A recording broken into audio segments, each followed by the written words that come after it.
umaga mga kapadyak. Wala tayong padyak ngayon. Pag hindi tayo nagpapadyak meron tayong mga errands. Mag-oil change tayo ng 2014 Corolla. Inunplug ko na rito yung oil cap, oil level check. Naglagay na ako ng jack dito, tsaka meron siyang dalawang support doon sa magkabila. Ayan, and pupunta na ako sa ilalim para i-check yung alisin na yung cap doon sa ilalim. Okay,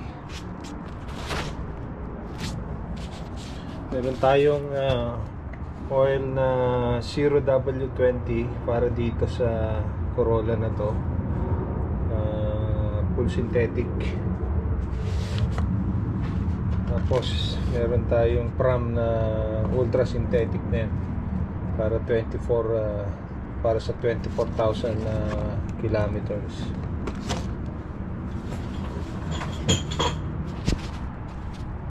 Okay, ito ang tools natin na 21mm combination, open at saka close, pangalis ng oil filter extension just in case na medyo mahirap alisin. Okay, yon, ito iluwagan ko na yung oil filter. Tapos dito naman para sa drain plug. Ayun, maluwag na. Okay,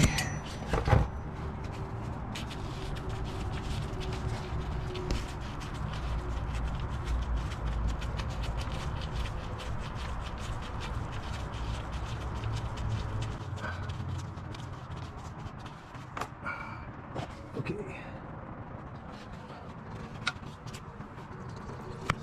Hindi lang natin maubos. Okay, so dripping na lang to. Okay na, and then hindi ko nahihintay yung maubos lahat ito, pero drip na lang.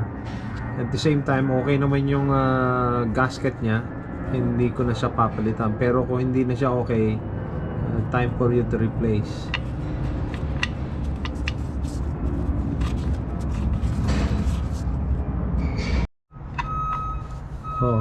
Ang tightness ito hindi kailangan mahigpit na mahigpit. Yung pagka nag-lock na siya, okay na yun.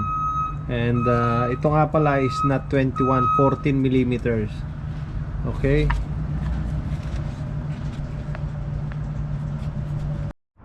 yun, ito yung old filter, new filter, at saka yung gasket.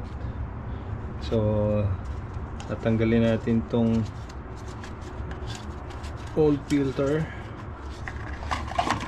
at tatanggalin din natin tong gasket dito, and then papalitan natin ito ng bagong gasket. Alright, para sa oil filter yan. Yung papalitan na natin ng new gasket and filter. Ready to go na to, pwede nang bumalik doon. Okay, muna natin tong pagbabalikan ng oil filter.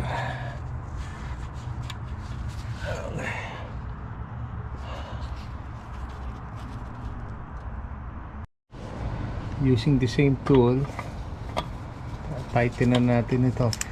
Pumasok na. So pagka continuous yung rotation nya, walang obstruction, ibig sabihin okay siya. And tighten it. Itong tighten ito hindi mahigpit na mahigpit.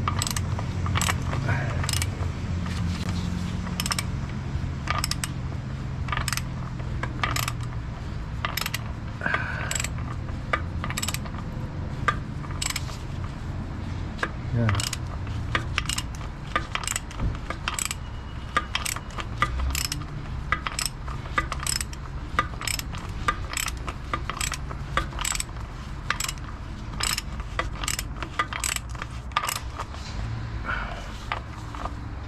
Yun, nag-lock na siya. Okay na yun, hindi kailangan mahigpit ito. Okay, according to the book, with filter is 4.4 ang dapat ilagay. Without filter is 4.1. And this time we're gonna put a 4.4 liters kasi nga there is a new filter in there.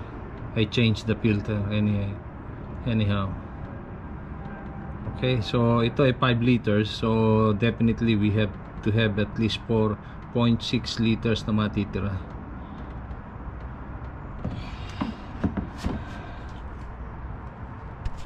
Check the level kung okay siya.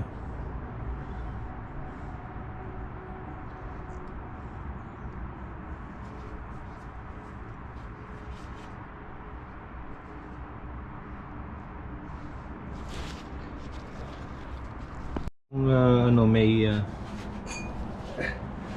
itong dipstick niya, merong 2 dots here, first dot and second dot, meaning to say yung first dot yun ang lower.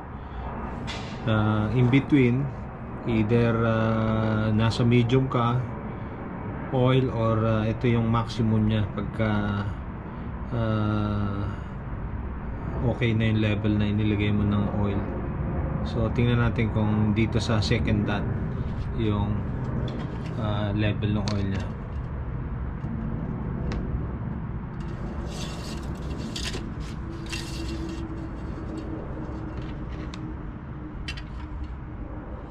Yun, I can see here.